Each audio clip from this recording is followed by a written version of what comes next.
Getting better with technology, boys. That's what we like to hear. It makes one of us. Internet died. Get the fuck out of here. It just died, man. I don't know what to tell you. Way to resuscitate it. Dude, so Shit.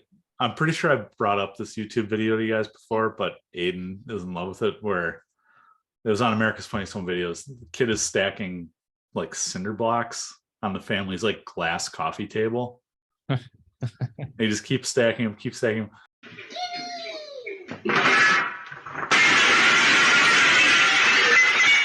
Oh no!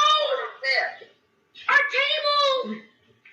It's broken! It's broken. Yeah. I've seen that. It's legitimately it's like 7 times a day, just random shit. And it's like, oh no, our internet. It died. Yemi Baki Yoko, oh yeah, Samina Mina, Edward Mende, Samina Mina Sam Sadate. He comes from Senegal.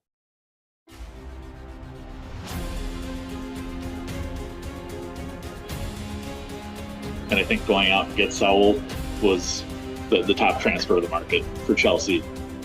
Chesney could have been in the shower smoking a cigarette like he was at Arsenal, and we still would not have scored. My rants have been fueled by Scott.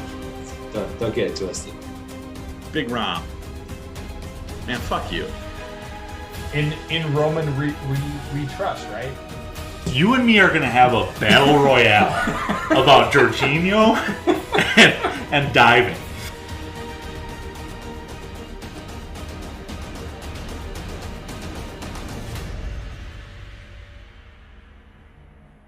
The flag stays down!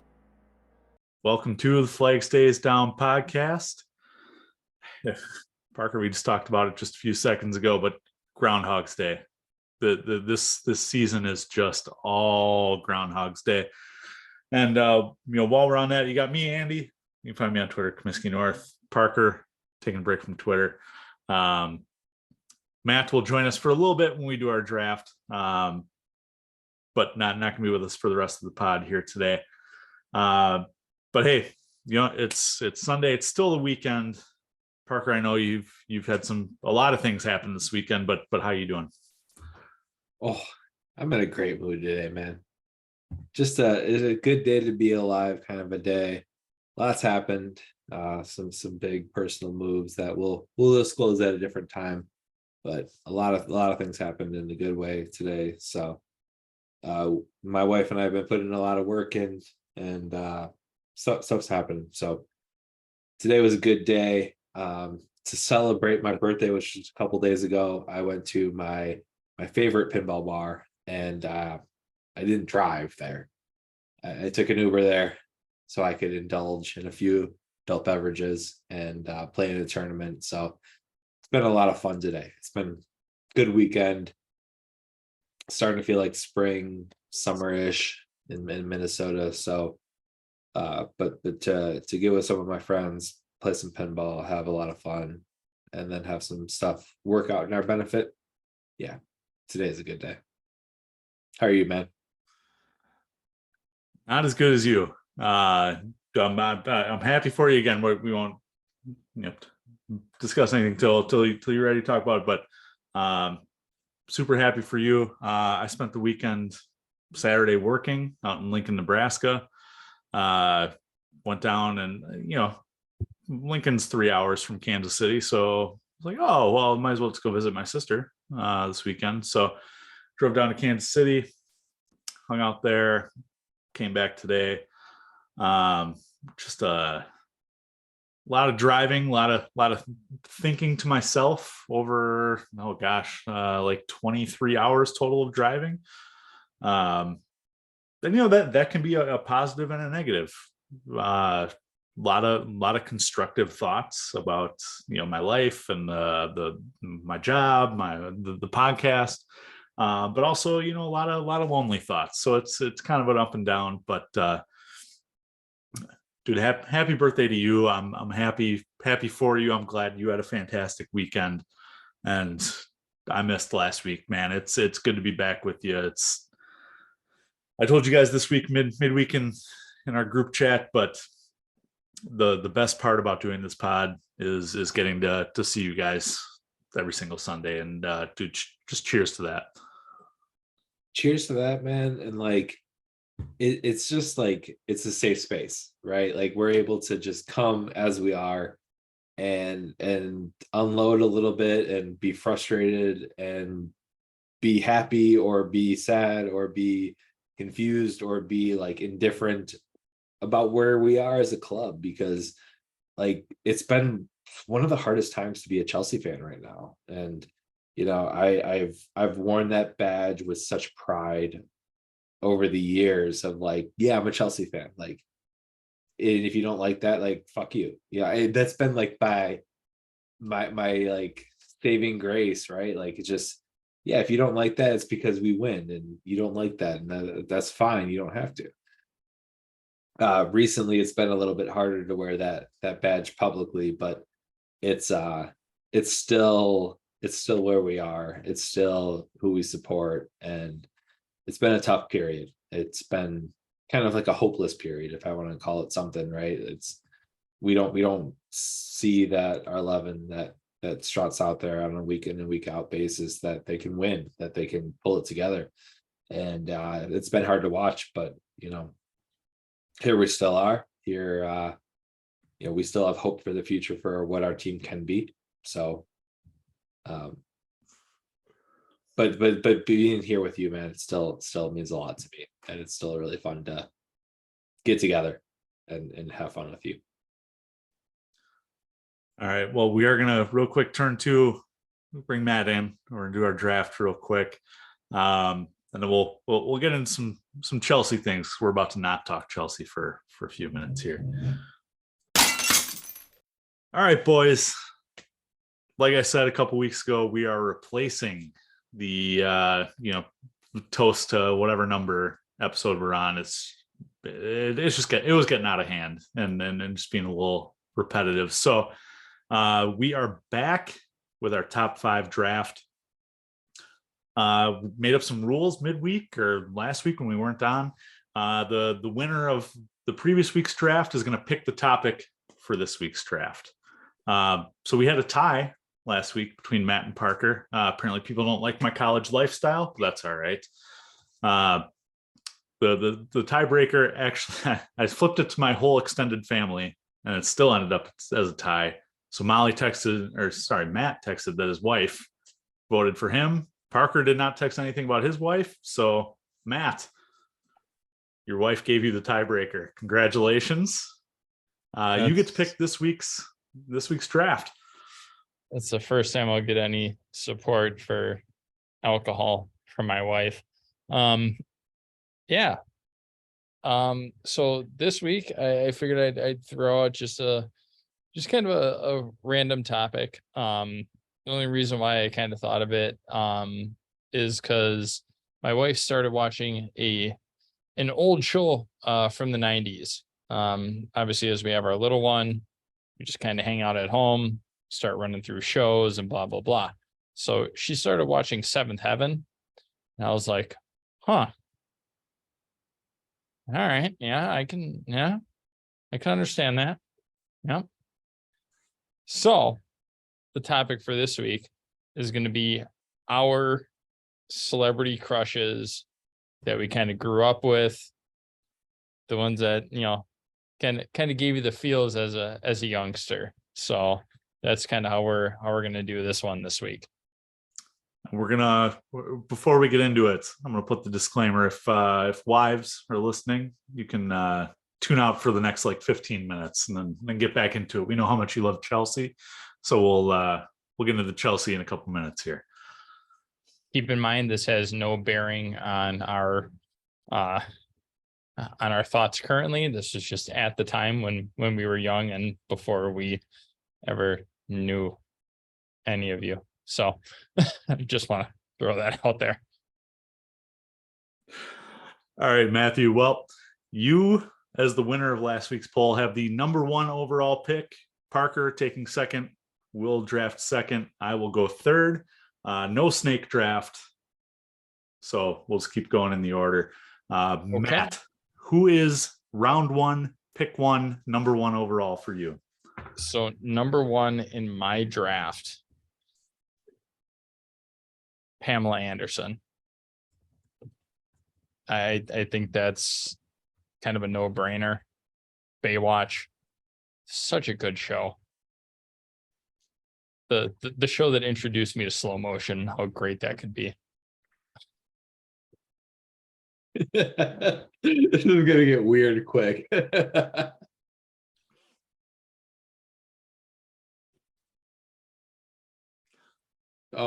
I guess I get to draft second. Parker, number two, who you got?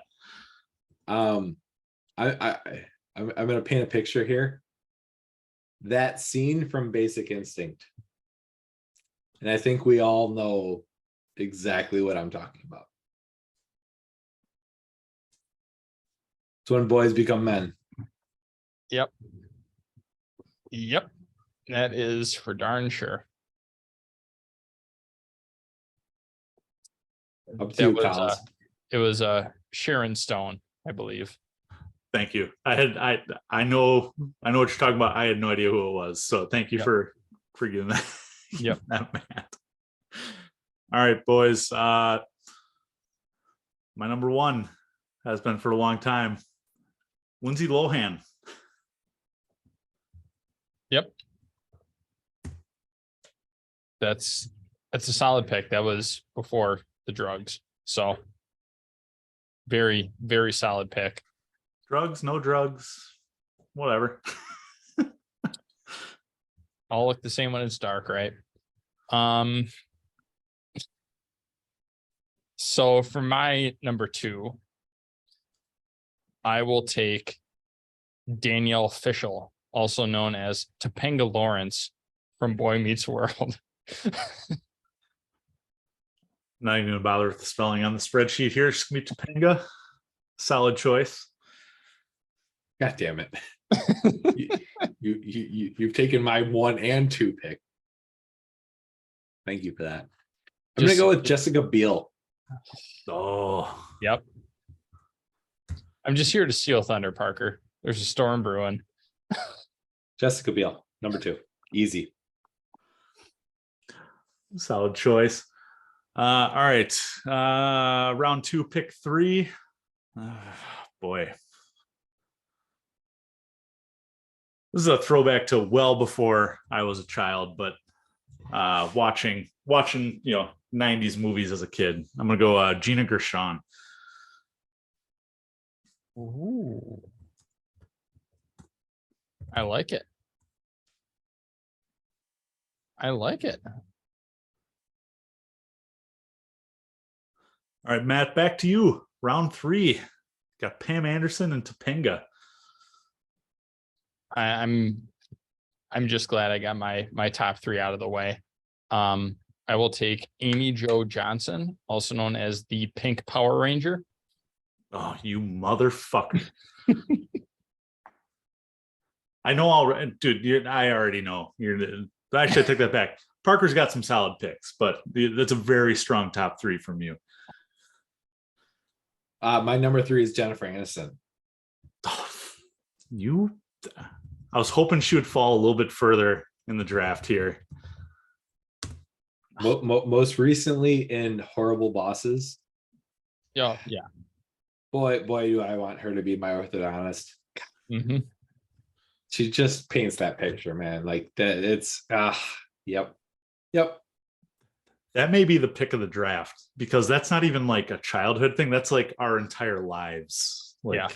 Oh, That's a very good sleeper pick, and It's from Friends to Today. yep. all right. I got commentary, but it's not appropriate. So, And none of my commentary is appropriate. all right. Well, round 3 for me, Lindsay Lohan, Gina Gershon, but you want to what? Hit Me Baby One More Time. It's Britney Spears. I don't know how she wasn't drafted in the first 3 rounds. It's mind blowing to me. That's solid. All right. I feel like I can get my number 4 pick in the 5th round. So I'm gonna wait on that one. But all right, so my number 4. So my number 4 is gonna be based off a show that I grew up on and that I definitely love nowadays. Obviously you guys know I love hanging out in my garage doing home improvement stuff. I will take Deborah Messing, or sorry, Debbie Dunning. Sorry, the very first Tool Time girl. Those are two Hey, man. very different picks. Yes. Debbie Dunning. The very first Tool Time girl. Oh, bless her heart. Good pick. I like that. I'm going with Scarlett Johansson. My Oh, 4 pick. Yeah. Yep. ScarJo. Yep. Has her own acronym. My wife is going to be disappointed that I didn't pick her.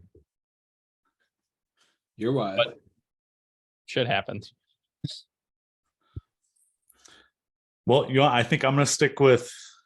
Dude, I don't know if I'm dating myself in this freaking draft, but I kind of gotta stick with the theme here. Went Britney Spears last round. Christina Aguilera. That music video for Dirty. Oh Yeah. man.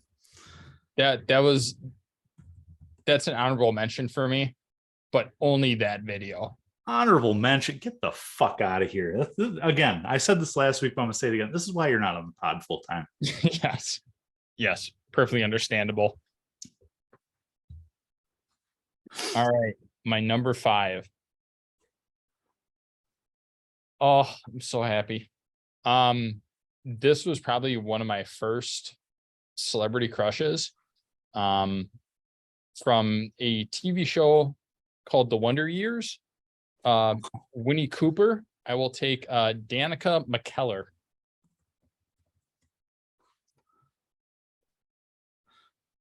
This is a solid pick. that hits you in the feels. Well, You well always done. had to love Winnie Cooper. I'm gonna go more modern with my pick, but someone that I think we still like kind of grew up with a little bit. She's relatively similar to our age, but I'm going with Jennifer Lawrence. Oh,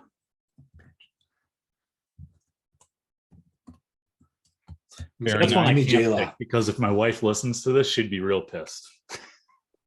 Give me J-Law.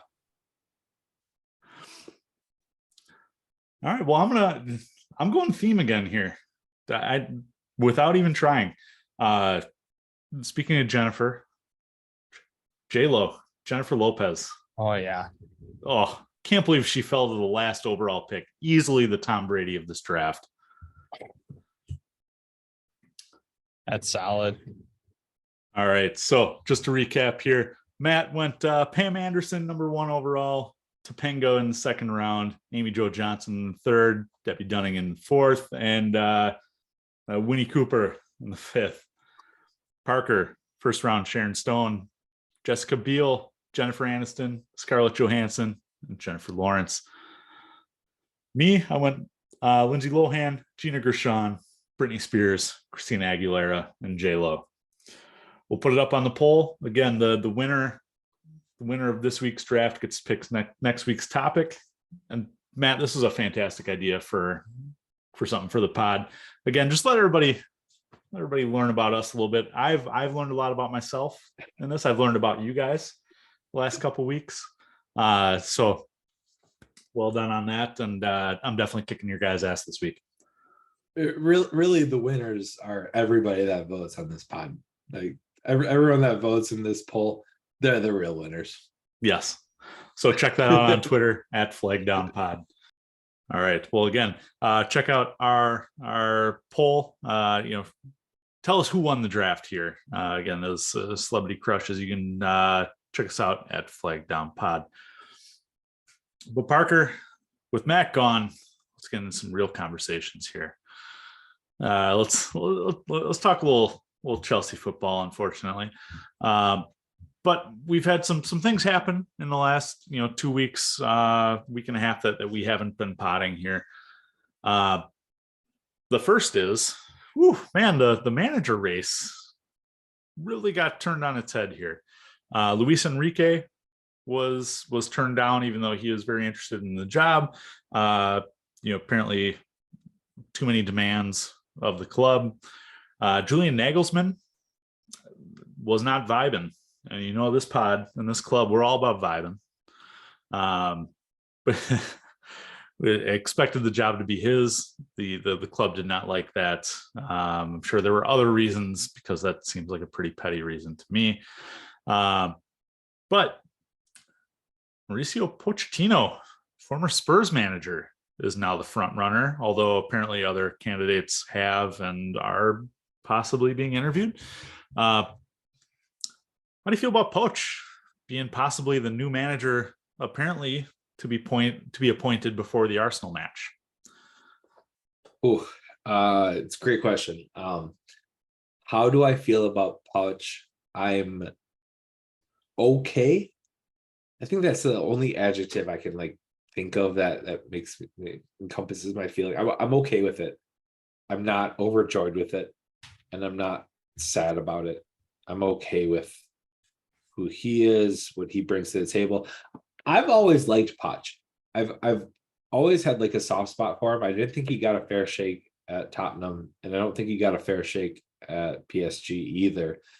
The only thing that worries me is that PSG stint, where if you can't win at PSG and you can't make it as their manager, it feels like you're playing on easy mode. That's the only thing that worries me from a manager's perspective, is playing on easy mode and not lasting more than 2 years or whatever he lasted at PSG. So I think his stint at Tottenham is more telling of who he is, what he brings to the table.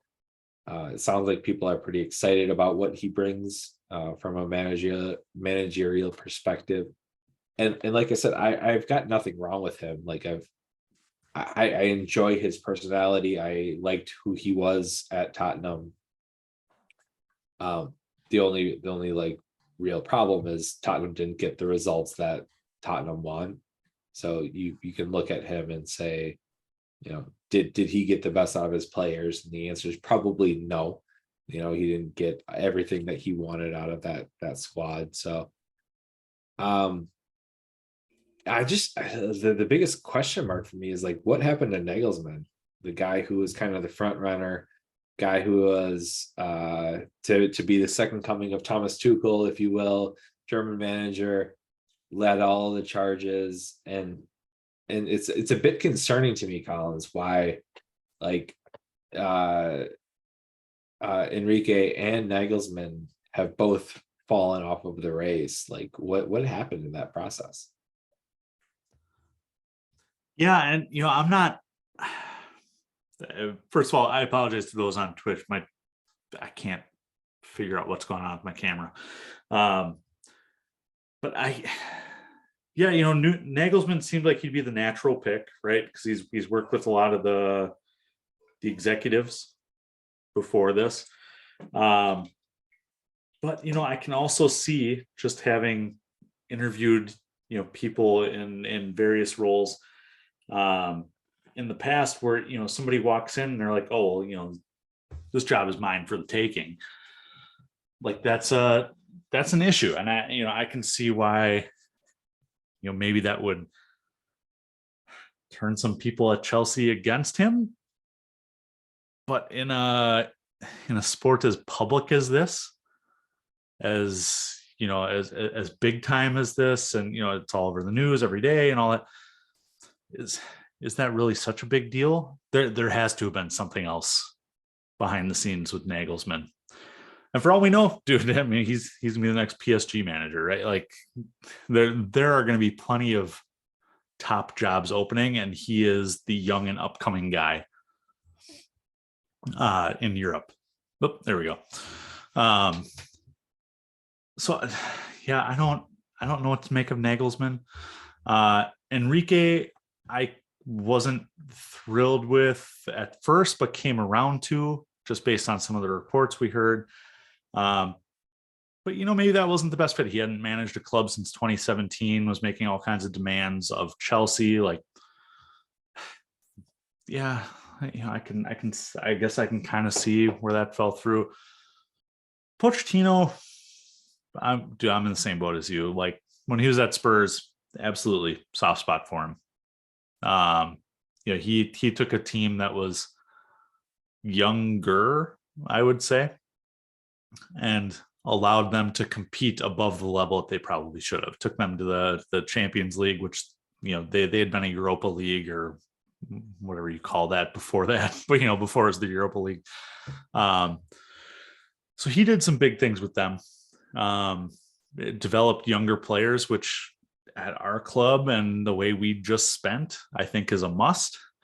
But I know a lot of people harping on the PSG part of his career. And dude, I take the PSG stuff with a grain of salt. PSG's owners, and this is me with a limited base of knowledge because I follow Lyon very closely, and so I get the Ligue 1 like news kind of secondhand. But PSG's owners are very hands-on, very Abramovich-ish. Abramovich-ish. There we go.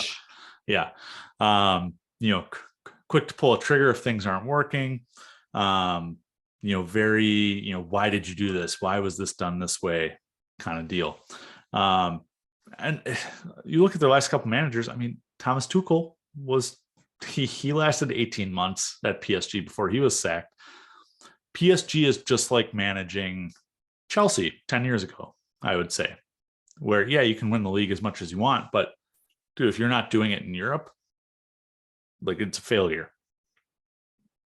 So yeah, I would almost match your optimism and say that it was a level of, okay, like the thing I don't get, and maybe your opinion is different than mine on this. Maybe not. I'm not sure. I haven't really talked to anybody about this, but as a former Spurs manager, I don't know. Like I hate Spurs as much as the next guy. I will sing the we hate Spurs from the rooftops. But I don't know. Like it's not like Rafa Benitez coming from Liverpool kind of a deal to me. That this one just seems different. And I don't know if I'm in the by myself there, or if you feel something different or something feel the same. Well, I guarantee that Tottenham fans feel different about it. I feel like they don't like this at all, and they you're gonna hear it when we go to.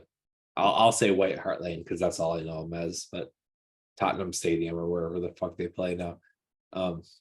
But I think you're gonna hear it when he goes back there. Like, you were one of us for 4 or 5 years, because he was there for a stint. He was there for a real time during a real rebuilding time, like you said. And I think Poch was a lot of like the DNA of what Tottenham is today. Like him or not, he is kind of responsible for who a lot of that team is. And the Harry Kane years will be very closely linked to the Mauricio Pochettino years. And so I don't hate him for managing Tottenham. I don't think Pochettino is like through and through Tottenham. Like, I don't think he bleeds Tottenham. The way I think like Jose Mourinho bleeds Chelsea. Like, I think Mourinho bleeds Chelsea. Like, I think when you think of who he is as a manager, like the first club you think of is Chelsea with Mourinho, and he's managed a lot of clubs since he's managed Chelsea, and that's the first one you associate him with. I don't know if Pochettino is big enough to command that kind of respect, to command that kind of like name recognition. So it's just one of those different opinions of how you think about who they are. So it's it's one of those kind of cool things where I think like Poch 2.0 could be great, and I think it could be. I think he could have a new life with Chelsea. I'm not like holding out hope he's the next greatest thing for us, but we're in a very formidable time right now. We're in a very malleable time where we can be kind of constructed into a different team. We've got a lot of moving parts, and if we have someone who can help orchestrate that, I think his new start can coincide with our new start really well. Now, Matthew, you just hopped on. Welcome back. Oh, yeah, man. How you doing? You good? I know you like that. I know you like that. How long you been back, man? What what brings you around these parts? I got a little bit of a reprieve right now while my son is feeding. So I got permission from the boss to come hang out with the boys a little bit. So Well, I don't know how long it's going to be, but figure I'll hang out with the boys for as long as I can. Well, Matt, we're talking Pochettino. I just brought up Parker had brought up, that PSG, how you want to measure that, is success, failure. We'd mentioned, is him being a former Spurs manager going to be an issue for you as a Chelsea fan? Real curious to get your take on that, because I know you're more of a global football fan in general. But what do you think of Poch being apparently the new hire? I think it's the best manager available type thing. And I told you guys this in the group chat. It's like he always seems to be the bridesmaid, but never the bride. Like he always gets so close and then it just falls apart. What he did with Spurs, very commendable, but he kind of wore that whole thing out. Granted, he didn't have maybe the best backing that he should have. PSG, you basically have everybody at your disposal, right? It's PSG. You go out and buy whoever you want. I mean, they lost 3-1 today, if I saw that correctly. And the only goal that PSG scored was off some BS goalkeeper misunderstanding where he basically threw the ball down thinking it was a free kick and it wasn't, and then Mbappe scored. So, and they were playing, I think, FC Laurent, and they lost like 3-1. I don't know. I think he's a good manager. I feel like he would be a really good Europa League manager. I feel like he'd be good with like a Sevilla, like not necessarily gonna do great in the Champions League, but definitely gonna dominate the Europa League. Like just always gonna be up there in the conversation, but never really gonna get over that hump. On the flip side, like I'm excited to see what he can do. We saw what he did with Spurs with very limited backing. You've got Bowley, who's willing to, just throw out that fuck you money at a whim. So, and I mean, you spent over $750 million on players and stuff like that. So I'm excited to see what he can do. I don't necessarily think he's the manager that's gonna lead us back to the promised land of being, in contention for the Premier League. I think he'll bring us back into the Champions League. I do think that we'll finish top 4 under him. But I just don't see him lasting more than 18 months. Well, Matt, let me play devil's advocate here, because this isn't Premier League. In Premier League, he finished runner-up once with Spurs. He took a Tottenham team that had traditionally been a Europa League team in 2019 to the Champions League final, getting out of a group that was that year named the group of death with Barcelona, Inter, and PSV.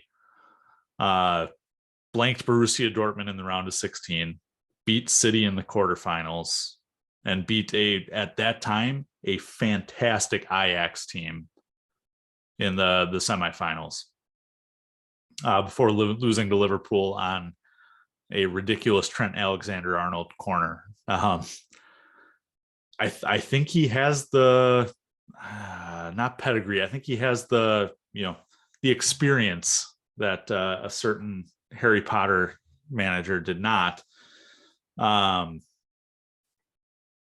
He never won the Premier League, but I think you look at where that Spurs team is now, and you look at how Daniel Levy spends at Spurs.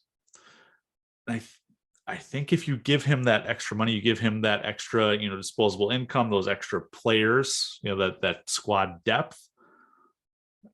I think if you put all of that on that Spurs team, 2018, 2019, and through his, 4.5 year career at Spurs, I think that Spurs team is a contender every single year. Yeah, I mean, it's a fair point. And granted, you can look at Tottenham. We obviously know their ownership and how frugal they are when it comes to, their transfers and stuff like that. He did do a very good job of developing that team, which I think this is what this younger Chelsea team needs. You have some of your core pieces that are a little bit older and, 28, 29. Obviously you have the ageless wonder, Thiago Silva, doing his thing, but I don't know. It seems like every time he gets so close, and then, you go to PSG, which I will say this in defense of Pochettino, anybody who takes the PSG job is just asking for a nightmare. Well, yeah, I just mentioned to Parker that Thomas Tuchel lasted 18 months at PSG. There's too many egos. There's almost too much money floating around to bring people in. And it's not a system that's set up for success. I don't know if Chelsea is at that point yet with their front office. I know that they are working on it and everything like that. And Collins, I know you know more about this than damn near anybody. We're working on getting all of that kind of situated and set in stone with, director of football operations and youth academy and blah, blah, blah.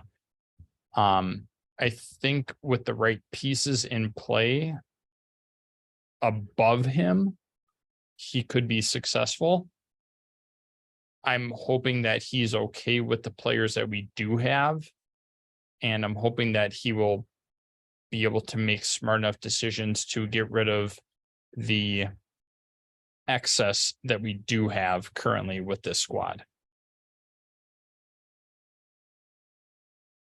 I think that's the biggest question mark is where do we go from here? Because we're not a squad that's comprised of winning DNA today. How do we look after a transfer period?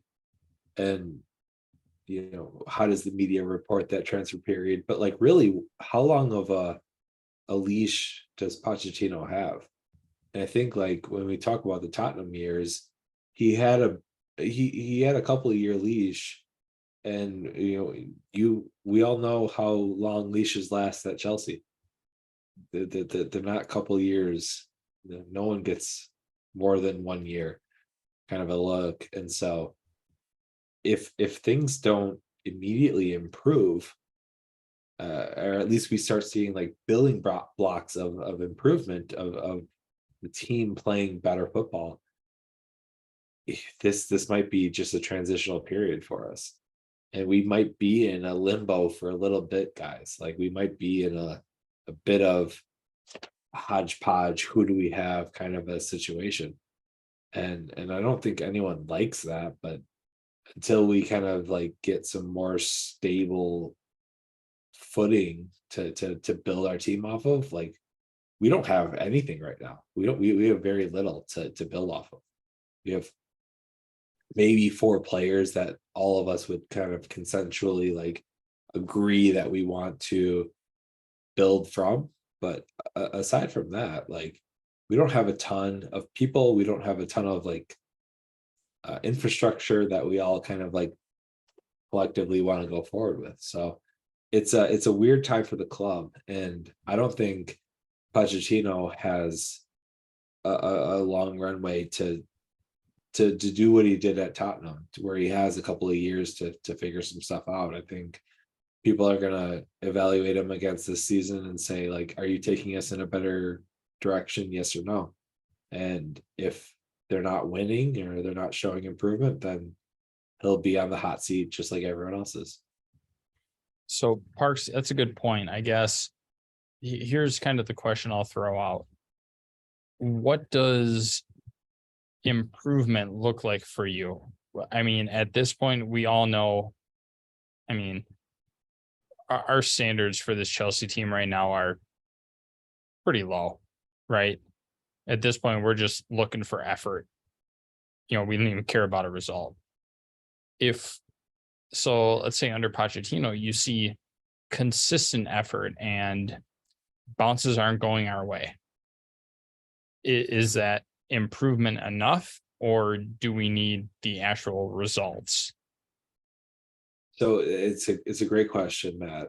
And I think like over the last 3 years, we saw greatness to greatness, but bounces don't go our way, to okay and bounces don't go our way, to bad. Like we saw this whole like downward trajectory go. And at this stage, I'm with you. Like I just want to see consistent effort. I want to see like I want to see us dominate possession again. I want to see us like take control of games again. That to me is a win. Like controlling the game again is a win from where we have been, where we're not controlling games. The saddest part about this season to me is the last 3 losses for sure, probably more. It's not like we're outplaying people and then losing. We're getting outplayed, and we deserve to lose. Like those that hurts me as a fan, and I want to outplay people first, then win second, right? Like I want to demonstrate that we can control games and outplay our opponents, and then the results I feel like will follow. We have to do that on a consistent basis first. And so if it's all eyes test to me, it's all do I feel like they're making a come on the right direction? Are they making a come up in the right direction? There's not a lot of like stats I can lean on to help demonstrate that, but I'll know it when I see it, and I'll nod and I'll tell you like, hey, it feels like we're back, and I'll tell you when I think that happens. Like, hey, this feels like us again, and even if we're not winning those games, like it just feels like we're back. I'm all right with that for today. I'm all right with that. Then I want to take the next step and be dominant. Then I want to beat Chelsea again. But for today, I'll take, controlling games. I think a sense of improvement is going to be real easy to spot in next year's team, because it's, Matt, you pointed out today the stat that's been floating around of we've got the 3rd best, goals against in the Premier League. So defense isn't the issue. It's going forward. And I mentioned this on not last week, 2 weeks ago's pod, that Ray Hudson mentioned during the Real Madrid match, and he said it perfectly, is that Chelsea can get to the final third, but once they get to the final third, no one trusts each other. There is no one knows what they're doing. And so everything just comes to a screeching halt. And absolutely, that's what's been going on all year. We've talked about on this pod specifically from the day Potter was hired. We didn't specifically call this out, but just listening back on my travels this weekend, we always asked like, oh, is this Potter ball? Is this Potter ball? Where is Potter ball? Maybe this is Potter ball. and we never had that specific type of attack. We never had any surety and like, okay, when we're on the counter, this is what's going to happen. This is the way we're going to play this ball. When we're in possession, it's never, it's going to go through this person, or, this is our specific style of attack. We didn't have any of that. And even under, going back to what seems now like 10 years ago, Thomas Tuchel, it was going to Reece James, and then, not a whole lot else from there. It was kind of, what do we do once Reece James gets the ball? Well, no one knows. If we can develop a specific style and attack, and you look at even relegation embattled clubs, Southampton, like you can see have a plan when they have the ball, like when they're on the counter, or when they eventually do nick the ball off the opposing team, like you can see what it is that they're going to do. At Chelsea, we never know. We legitimately have the worst attack that I've ever seen in the 20 years I've been following this club. And that's where I need to see the improvement. Like Parker said, I don't know if there's a stat to back that up. I don't know if there's any analytics that back that up. It's more of a like, I'll see it and I can tell you, hey, that's an improvement. If we have a specific style of play game to game where there is creativity and a sense of purpose in attack, that will be the biggest sign of improvement. I agree with that. I think, you can even go back to, like you said, when Tuchel was manager, we didn't even know what the attack looked like, right? Like the attack was send it to Reece James on the right, let him bomb down the flank, throw it in the box, and go from there. It seems under Potter, I wouldn't say it was a decline. I would say it was almost just more of the same, maybe a little bit more confusion, but still the same end result, right? Like, I mean, the best stat you can probably look at would be chances created versus chances capitalized on or goals scored. That's probably the best stat you could look at. And I guarantee you we are worse than Southampton. But it's just one of those weird things, like looking at the makeup of the team, you have a lot of people that are very individualized aspects up top, right? So he's pretty much his own player. Whenever he gets the ball, he tries to play in, but then he just takes stuff on his own and then fumbles it away. Raz tries to take people one-on-one. He botches it all the time. Like, we have a lot of people that don't make the right decision, and it almost looks like they're trying to do it themselves rather than, kind of like what we've been talking about, like that trust with other people. I think if we get to a point where Pochettino can unlock that, then we're going to be doing really well. Even with the new guys that we have coming up, right? We've definitely harped on this plenty of times in like, if you can teach them young what to do, like your style, and we definitely spent a lot in youth development and youth players over the last season. If you can teach them your style, if you can teach them how to work together, they're going to carry that through and that team is going to thrive. But if you're just teaching individuals, then it's a whole different ballgame, because then everybody's looking out for themselves. I think if Pochettino can find that key to unlock the attack, I think we're in a very good spot for next year. And maybe that is the way to look at it in terms of stats and analytics and whatnot. XG versus actual goals, right? This year, our XG is 43.7. We've scored 30 goals. Usually the difference between that is about 2.5 to maybe 4 goals, one way or the other. we're at what, like a 14 differential there. It's not great. And dude, I don't know. I'm going back and watching the Brentford game. We look better with Aubameyang on the pitch. We look better with a number 9, but it wasn't tremendously better. He still can't score goals better than anyone else on the pitch. But maybe having an out and out number 9, a true goal scoring number 9, Harry Kane, possibly. And this week he's been linked to Chelsea for obvious reasons. Maybe he changes the fortunes there. I don't know. But we've been going on 3 years without a number 9 in this club, without a consistent number 9.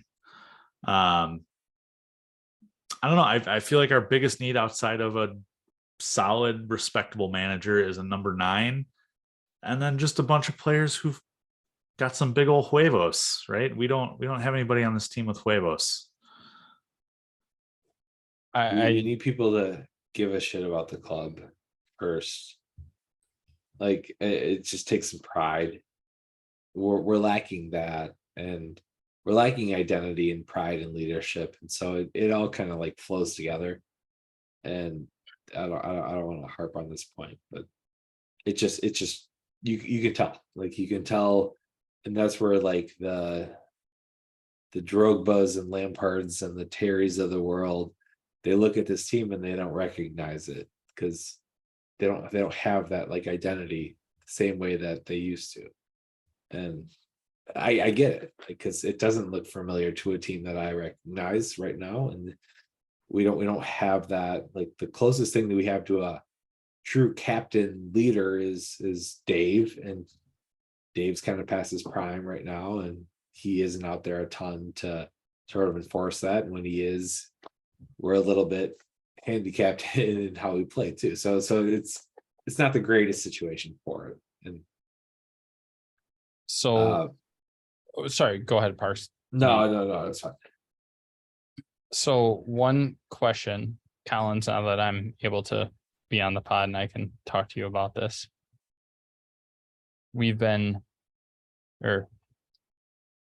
You were very pro Frank. Don't I'm put not- words in my mouth. Don't do it. I'm just saying, not as a manager, but as somebody to fill in during this time. Right? You agreed with that decision. I was ready to be vibing. Yep. Yep. You did not argue that.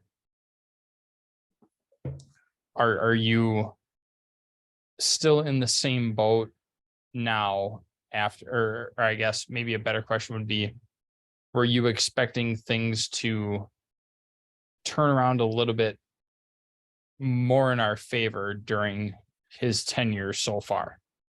No, Okay. I had zero expectations for the rest of the season after we fired Potter.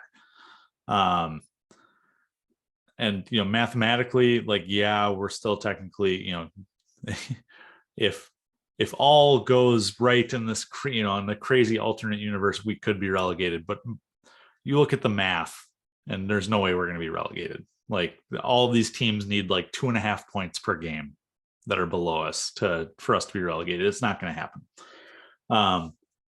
We're out of Europe. We're going to be out of Europe anyway. There was no alternate universe. Dr. Stephen Strange could look at all of the possible outcomes, and there'd be no chance of us beating Real Madrid. Dude, it's just like, again, I said it when the move was made. It's just vibes the rest of the year, and unfortunately, even for Frank, it hasn't gone great. But I think if sticking on the Frank topic here, obviously he's not fighting for a job for next year with Chelsea. There's no way in hell he's going to be hired on.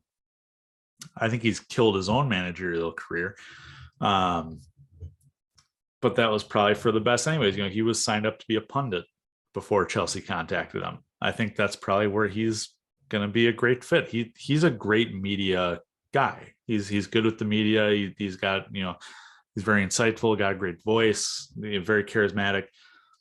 That's good for him. But his managerial career is dead at this point. So, I understand playing all the same guys that Tuchel played, that Potter played, like all of that. You want to go out there and you want to have the best players and you want to win. We have five matches left. We're not getting relegated. We're not reaching top 4. We're in that weird limbo position. Give some of these guys who are going to be on the team next year a shot. That's what I want to see out of Frank. That's how I want to vibe with Frank over these last 5 games. Carney Chukwuemeka has played 21 minutes since January 15th. Noni Madueke, I think, has featured 3 times since we signed him. Mudryk, 10 minutes. Yeah, Mudryk, we know, was weirdly exiled under Potter. He brought a burst of energy into the team against Brentford. Again, it didn't amount to anything, but he got the fans excited. Start investing in these guys who you brought in on 10-year contracts going into next year. And the guys who don't want to be here and very clearly on the pitch do not want to be here. I don't care how they train. I don't care if they're, they've been here for 5 years. Don't play them. Frank, you have nothing to lose in this situation. You're not getting sacked before the end of the year. You're not getting another managerial job at the end of the year. Like, stop playing these fucking dickheads who don't want to be here. It's wasted space in this club. Like, give us fans. You're a club legend. You've acknowledged that you're, a servant to the club because you love the club so much. Do the club a favor. Play these guys that we all want to see, and these guys who are going to be here for the long haul, because I don't fucking care about these guys who are already 1 foot out the door for the summer and just want the season to be over. I'm done with it. Christian Pulisic, Hakim Ziyech, those dudes do not deserve to start and play in this rebuilding weird time. Like, they have, like you said, 1 foot out the door. They don't have any sense of being a part of this, and they're not going out and winning games for us. It'd be one thing if, like, Ziyech has 2 goals and an assist in a win. Like, it's not happening either. Like, they're not producing when they're getting in there. So why are we featuring them? It feels like it's old news, and I'm with you, Collins. Like, it feels like this is a chapter that we need to just turn the page on.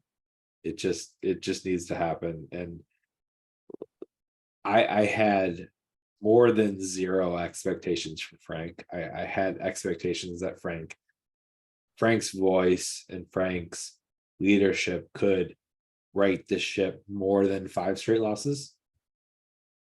I thought it was better than that. I don't think it could have been any worse than this. Like, this is worst case scenario for us. Like, he has lost every single match that he's been a part of. And so I thought he could have helped, like, stabilize more than he has. I thought he could have helped guide more than he has been able to. And, I don't think he's happy with the results. I don't think he's, thrilled about how things have gone. I think you're right, though. I think his managerial career might be over. I think the writing on the wall is there for what his future might hold, and it might not be managerial. It might be the Thierry Henry career path of being a pundit, being a voice. And there's no shame in that. There's nothing wrong with that. That's a super viable career that we've seen in American sports for countless years, of former players getting behind the mic and being amazing and elevating the experience for viewers to levels that we couldn't imagine. And I think, like, American football and American basketball is better because they have former players behind the mic today. I think they're better because of it. The Shaq and the Charles Barkley halftime show at TNT is better because those guys, played. And I think Tom Brady, whenever he decides to hang it up, will have a career for the next 30 years for being that kind of guy. Same with Tony Romo. But Frank might have he might have dug his own grave on this one a little bit, which is sad because I love Frank and I think he's got a lot to offer.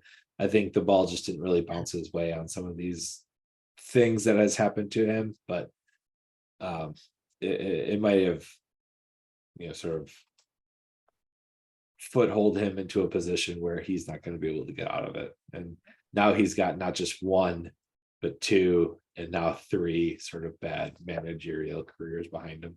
But you look at Frank's opening press conference, and not to have like a Frank pity party here, but he knew that going in. Like they asked him about that, is this a stepping stone to another job, or are you looking to be appointed full time or anything like that? And he goes, no, like I bleed Chelsea, I bleed blue, and Chelsea came calling and I answered the call. Like he knew that this wasn't a great situation coming in, and he acknowledged as much in the opening presser. And that's just, if for example, boys, Oshkosh volleyball is a different animal altogether, but they have a winless season or something, and they call one of us up and like, hey, can you just take over for the rest of the season? Like, yeah, if we had the availability to, I'm sure we'd help out in any way possible,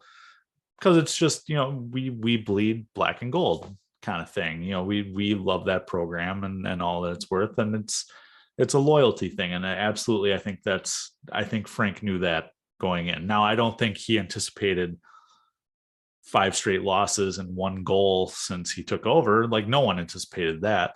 But I absolutely believe that he knew he was doing the club a solid in taking over.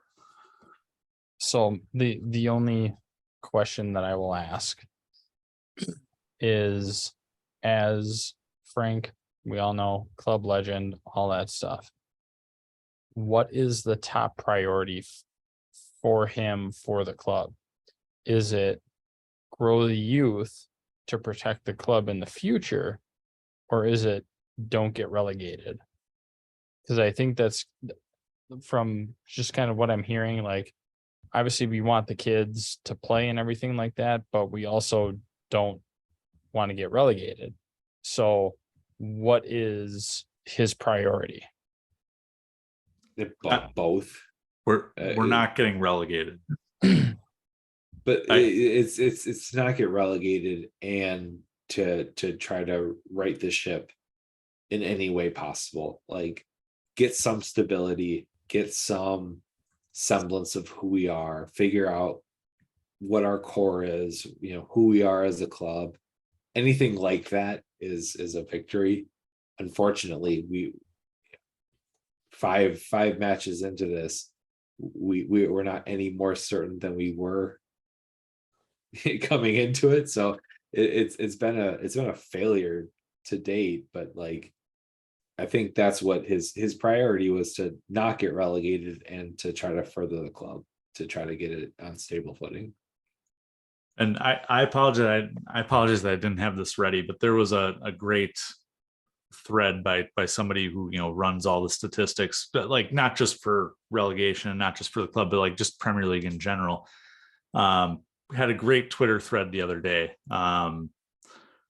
saying, what exactly needs to happen for Chelsea to be relegated. And, it was Nottingham Forest needs 11 points from 4 games, and Leicester needs 12 points from, like, everyone basically needed double-digit points from the last 4 games for us to be relegated, in addition to us not picking up a single point in the last 4 games. And that's the most believable part right there, is that we don't get a single point.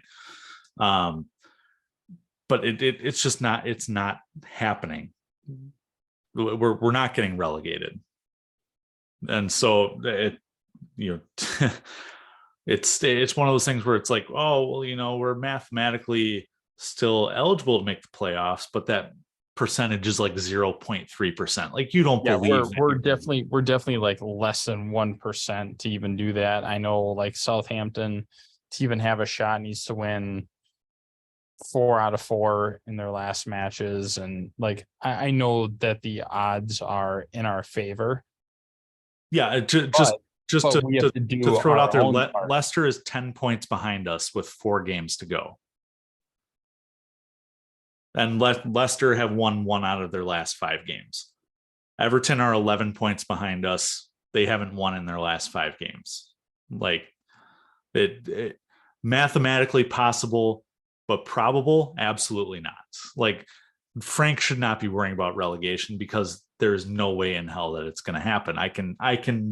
I will guarantee that right now. If it happens, if we get relegated, I will say right now, if we get relegated, I will shave my head. Like, it's not fucking gonna happen. So Frank doesn't need to worry about it. Now, with that being said, it's really, and none of us talk to Frank Lampard, like, you know, whatever. Does You want his number? Talk to him all the time. Oh, okay. Well, maybe you can ask Frank, like, you know, where's his hat at? You know, we just talked about there's no way in hell Frank's getting another managerial job. The thing is, does Frank know that, right? So if he thinks, you know, oh man, well, maybe this is an audition for a future job, it's like, well, shit, is then he playing all these fucking same guys every single match that he has been playing and that Potter played and that Tuchel played that got us into this situation? Or is he truly, you know, a servant of the club, like we all seem to think that he is, and, you know, do what's best for the club, you know, play these younger guys? And I don't think anybody knows that. Honestly, Frank as a manager is kind of an enigma at this point. But it's the same way that any of us would be somewhat of an enigma taking a project like this on. There's no clear path. Like, there's no real script of like a universal group of people that say like, you should do this and then you'll win. It's not that simple. It's Yeah. there's no a lot. clear outcome. It's like, hey, if you win the rest of our matches, cool. If you don't, cool. Like, there's nothing set in stone to be like, if you do this, this, and this, or if you don't do this, this, and this, like, you're gonna stay on, you're gonna be fired. Like, there's no clear cut direction for him. I don't think his managerial career is over. I really don't. I think if you're talking about in the Premier League, yeah. But if you look at like the championship or something else, I think if you're looking at like a top 5 league, maybe. But if you start looking at like some of the leagues below or whatever, I think he still has plenty of chance to do that. I mean, Stevie G was at what, Rangers for a while. He came back and I think he's coaching somewhere else now. Like, it's kind of a revolving door. Like, they'll find employment, whether it's as a pundit, but I don't think his managerial career is necessarily over. He could definitely, for all intents and purposes, he can go back to Derby County. Sure, they would love to have him, with the work that he did there, but I don't know. It's a weird situation to be in. I definitely understand that, and I'm hoping that we see something better than what we have since he took the reins, whether willingly or unwillingly. But, you know, ever since he kind of hopped on, I hope that it gets better before it gets worse, if it can get worse. So, Parker, you and I had talked a little bit pre-pod when we were kind of planning this out here. of talking about, you know, the kind of state of the club. And I feel like from the like club perspective, we've hashed that out right here. And Matt, it's been a absolute pleasure like getting your perspective on this, because you know it's a certainly a different perspective than what Parker and I normally have, right? But I think I want to amend that topic just a little bit here. And the only thing that got me thinking about that is our kind of midweek text debate argument. What's the state of the club from a fan's perspective? Every fan is different, right? You process the club, you love the club in different ways. And kind of the running joke over the last 10 years, you know, ups and downs, 2015, 2016 to, you know, winning the Club World Cup is, you know, well, we were here when we were shit, right? Like that's the song that's chanted at Stamford Bridge. Us three, we were not necessarily there when we were shit. We all understand the history of the club though. And you know, we know where we came from, started from the bottom, now we here kind of thing. But you know, where do you stand? Like, where does the club stand for you? What's the state of the club for you as an individual? I mean, it's a work in progress. That's kind of the best way I can put it. I don't want to say it's in shambles. I do think it's a work in progress with everything that's been going on. New regime, bringing in a bunch of new people. You know, Collins, when you're talking about like the front office, it seemed like we were bringing new people in for different roles damn near every day, right? Like just doing a bunch of stuff. And they have to all gel. Yes, we spent a shit ton of money on players. They need time to acclimate. We're on our technically fourth manager of the season. It's a lot for those players to adjust to.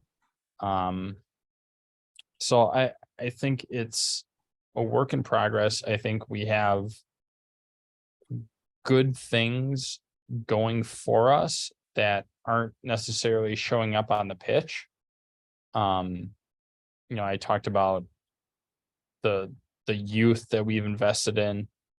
You know, it seems almost like you're planning for more of a long term than a short term, right? You're not trying to just throw a band-aid over something. You're trying to plan this out and make it more of a dynasty than just a kind of a one-hit wonder. So I think it's just still a work in progress. I have the luxury of being able to watch every single game, being at home now for a while. So I do enjoy that, but you know, it's one of those things where I feel like before it was like, yeah, if the Chelsea game's on, definitely I'm tuning in, I'm doing whatever. And now I think for the fan base, it's very torn. It's like, well, I don't even care. I'll look at the box score or highlights or whatever. It seems to have lost a little bit of the luster of kind of being a Chelsea fan as we know it. Granted, Collins, you said it best. We kind of picked this up when they were good, right? So we don't really know what these like shit times are like, right? We're going through it. I mean, that's kind of the way it is, right? You can't be great forever. You know, you talk about the NFL, you look at the Patriots. You can't be great forever. Like shit's gotta come off the wheels at some point, and I think we're kind of at that point. Yeah, we have a lot of great players and big names, but it might not necessarily mean that we get the best results. And I think that's probably the most frustrating part right now for a lot of Chelsea fans is we have all this talent, we spent all this money, but we don't have anything to show for it. And we're just not producing out on the pitch. And I think that's causing a lot of people to be frustrated. Yeah, I echo a lot of what you said, Matt. The we're not good. We're not good right now because we're shit. There, you weren't with us when because we were shit mentality. Like, I don't think we're there because the circumstances are so different from when we were there to where we are today. Like, it's hard to say that when you spent $500 million, on transfer fees. So, we have good players, but I mean, let's face it, we're kind of shit right now. We are, and it's hard to represent our club externally. It's just not the easiest thing to do. It's not prideful for us to do. It's kind of met with embarrassment and a little bit of shame of who we are as a club. We're kind of the laughing stock of Europe right now. So it feels like one of those times for us as a club, where the fans have to kind of band together and figure out how we're going to push forward and how we're going to move on as a club and how we're going to move past this. And what's the most frustrating part to me is you have capital injection from American owners in Chelsea, and it's led to this period. And then you've got like a club like Newcastle who got acquired by infinite money, we'll say, and haven't really spent infinite money. They've kind of done things their own way and have been pretty successful in doing so.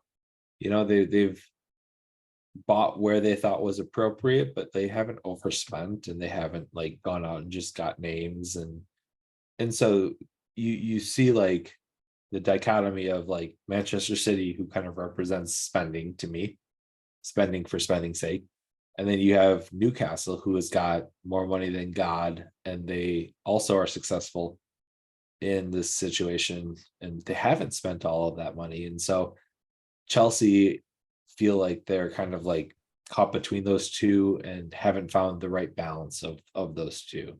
They haven't spent where it's needed and not spent where it's not needed, and they've got the balance a little bit off in how they've approached things. And that's where it's frustrating as a fan, is you realize like it doesn't necessarily just mean dollars out means wins in, and chemistry and players and personnel and system and a lot of things kind of have to do with that. It's not necessarily managerial driven, because we've had 4 of those and none of them have proven to be the winning recipe or the managerial bumper lift that we need. So we're in this like learning period, and we're in a growth period, we're in a development period, we're in a testing period where we get to kind of spend the next, I don't know, 6 to 18 months figuring out our identity. And I've talked about identity on this podcast before, about who we are as a club, how do we play, like what is our style. And I still don't think that's clearly defined. I still don't know if we know as fans who we are, and I don't know if we as fans know what we should be going forward, like how we should play. What's our best system? What's our best way of attacking opponents?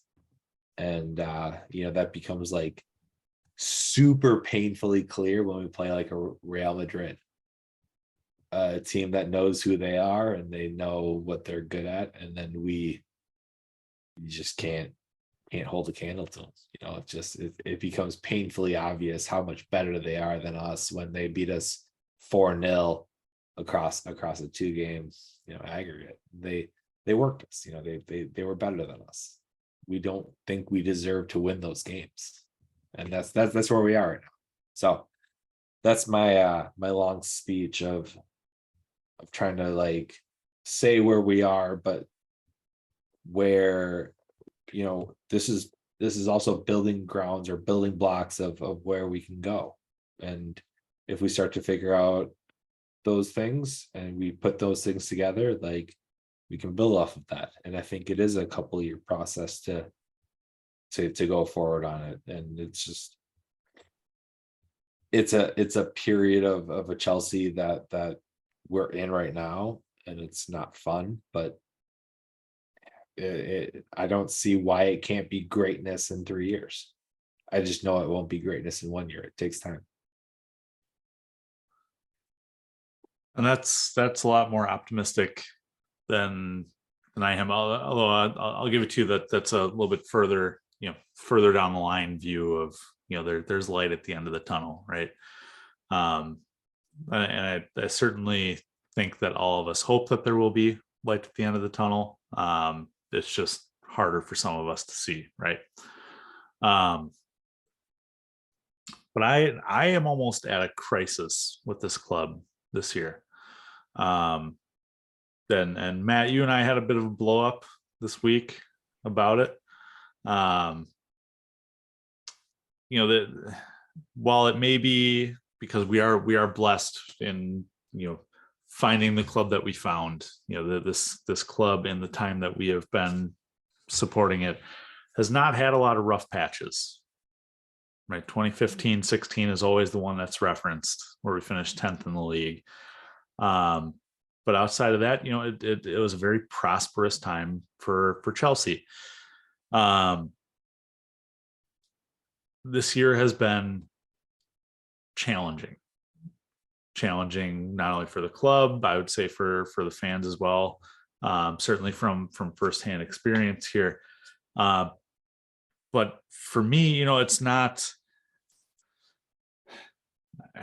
I'm not, one of those people who is like, oh, I'm a Yankees fan, I'm a Dallas Cowboys fan, I'm a, Real Madrid fan, LA Laker fan. Like, no, I grew up on the Brewers and the Royals.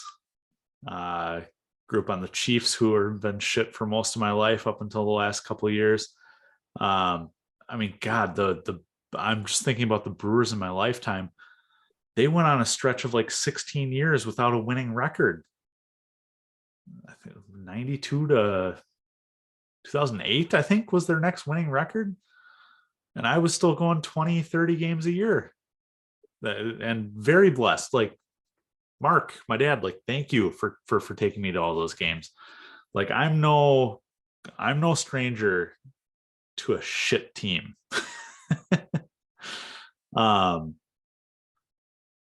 But just and for the longest time, it was all right. And this is very much the Abramovich way of thinking about it, is the man, like it's the manager. It's a manager issue. This year, I can say with some confidence that there were issues with the managers. Tuchel was very clearly not a fit. He was grumpy in the Midwest tour, or in the US tour. Sorry. Very clearly was not happy with the way things were going, was not happy to be in America, was not happy to be a team player like in Chelsea. Like, fine, I understand that. Like, corporate America, I understand if someone's going to be, kind of a cancer in the group, like, you're better off cutting them loose. I get it. Potter, Matt, before you even say it, I know I was like, yeah, let's hire Potter. Like, I know that's going to be your thing here, but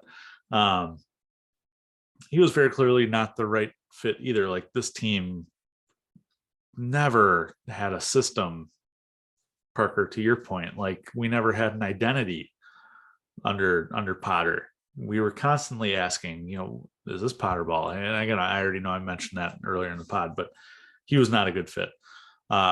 Frank is a Band-Aid, and I think that's been acknowledged over the last couple of weeks. But at the end of the day, this is a player issue. And Parker, again, you had mentioned Pulisic and Ziyech, and I just looked at the roster just now, and there are 12 players on this roster that I can pick out and be like, yeah, it'd probably be better if you just left. And it's not necessarily, they're in the media like Lukaku was. They're not writing a book like Christian Pulisic was. But I can just see them on the pitch not giving it all for the badge. And I'm not wearing a Chelsea jersey, but you know what I mean. I can just see it. You can tell that, you know, whether they're a mercenary and they're in it for the paycheck, or if they're already, you know, eyeing a bigger club or a more successful club, or, you know, whatever the case may be. Like, it's been embarrassing to watch this club. And there was one point in this season where I told my wife, maybe I should just stop watching Chelsea altogether. Because between watching them and fighting with you guys and, you know, dealing with all the toxicity, you know, Chelsea Twitter, Chelsea fans in general, it was too much. It's too much. You know, it's kind of a, is it worth it supporting this thing that I love kind of deal. It's a toxic relationship. I was very close to just being done with Chelsea as a whole. These players are an embarrassment to the club. Yes, you know, we can talk about, we were here when we were shit, like as fans kind of deal. I mean, we can't on this pod, but Chelsea fans in general can.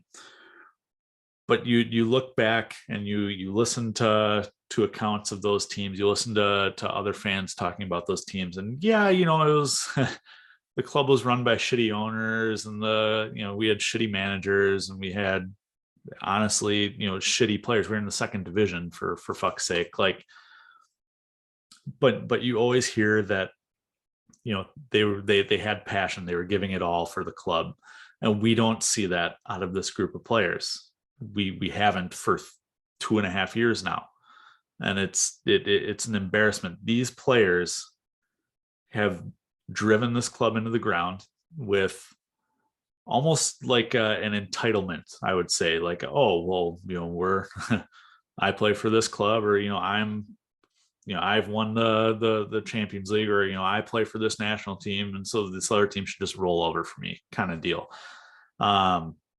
And there's no regard for us as fans. There's no regard for the club history. There's no regard for the badge, I would say. And they have ruined this club. So perfect. Bring Poch in, sell, God, 12 to 14 players in the summer, clear them out, clear out the quote unquote old guard, regardless of age. Not Thiago Silva. Got to keep him. No, I would say there's probably 10 or 11 players who it's either absolutely keep, or yeah, you should probably keep, you know, throw them in that group. But everybody else, if I've seen you this year half-assing and the right offer comes for you, get out of my club, because you have embarrassed me as a Chelsea fan. You have embarrassed the club, and you've embarrassed your teammates, and you've gotten 3 managers fired this year. It has been painful to watch. And honestly, I'm not giving another cent to the club until a clear out happens. Like, I'm not buying another jersey. I'm not going to any matches in the US tour.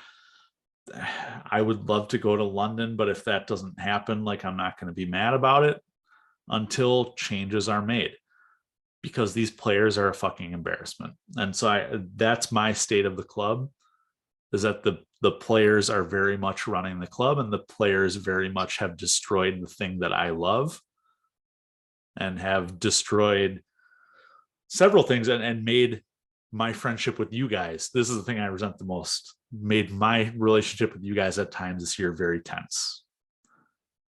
And that's inexcusable. So my state of the club is sell these fucking jokers of a players. Yeah, no, I think you spelled it out really well. Just to follow up on the very last point, we have our tiffs, we have our opinions, we have our comments. We're all good at the end of the day. Absolutely. That's what it shakes down to. It's been a very hostile year for a lot of us. So, understandably so. We care a lot about our club, and we're very passionate about that. So, we're all good. No, I think maybe on next week's pod we play America's favorite game. Run through the roster and gun to your head. Keep or sell. If you're saying you're going to be on for a full pod next week, we'll do it. I'm hoping I can be on for a full pod. My son is going to dictate that. We also need to talk about why Britney Spears has terrible parents, but You guys can touch on that at Pod After Dark. Also, fun fact, Parker, my wife thinks that you won the draft, by the way. So if there is a tiebreaker, you get my wife's vote. well, Matt, For lady crushes. Yep. Matt, you can tell your wife to go vote for our celebrity crush draft at I Flag don't know Down if she Pod on has Twitter. Twitter, but I can set her up with one. Just play along with the bit, dude. I'll set her up with the Twitter. All right, boys. Well, this has been a very therapeutic, I will say, pod. Any closing thoughts? Yeah, I'll just end it with, like, it's been a tough year. It's been an up and down year. It's been a year that, we've had hopes that has been better, and so some letdown in it. But it's part of, like, what makes us who we are. And I think, like, this year from, like, a Premier League standpoint has been really weird. Clubs like Liverpool are also struggling. Tottenham is struggling. Like, it's kind of been like a wonky year from a Premier League standpoint. Not excusing our behavior, because I think it's been sort of inexcusable for how poorly we've played and how poorly we've demonstrated who we are. But it's part of what makes the Premier League great, is the resurgence of other clubs and the competitiveness of this league. And if you're not phenomenal, then who are you, kind of a mentality of who you are as a club. So I love being in the Premier League. I love cheering for a Premier League team. I love being a part of Chelsea, even through the rocky times, because anything else just feels boring to me. Like, I don't want to cheer for PSG. I don't want to cheer for Bayern Munich. I don't want to cheer for Real Madrid. Everything else feels like stupid. So I'll take being a Chelsea fan any day of the week. And that's where I'm happy, man. That's where I'm, setting my sails. And this rocky journey that we're on with them, fuck it. We're on it. We'll ride it out. This is the low point, and we'll have other high points and then other low points in the future, but here we are. You only learn from your mistakes, right? That's kind of the way that it's been. We'll learn, we'll get better, and I will be watching on Tuesday with the slimmest of optimisms that we stand a chance against Arsenal. If anything, I'm hoping that we beat Arsenal just so that they don't win the title. That's really my only hope going into it. Even if we draw, if we draw, I'll take that as a win all day long. The Premier League script writers could not have written it any better if we do come away with that win. Shit season, but prevent Arsenal from winning the league. All right, well, we don't have a whole lot of bills to pay here since everybody's kind of deactivated their Twitters. So follow us wherever you get your podcasts, Apple, Google, Spotify, etc. Just subscribe, rate, and review. You can find us at Flag Down Pod. And boys, to close it out here, just to kind of sum up what you guys said for closing thoughts. To quote the new Skrillex and Porter Robinson song, still here with the ones that I came with. Boys, it's been a great week as always. Cheers to next week. Cheers. Cheers, brother.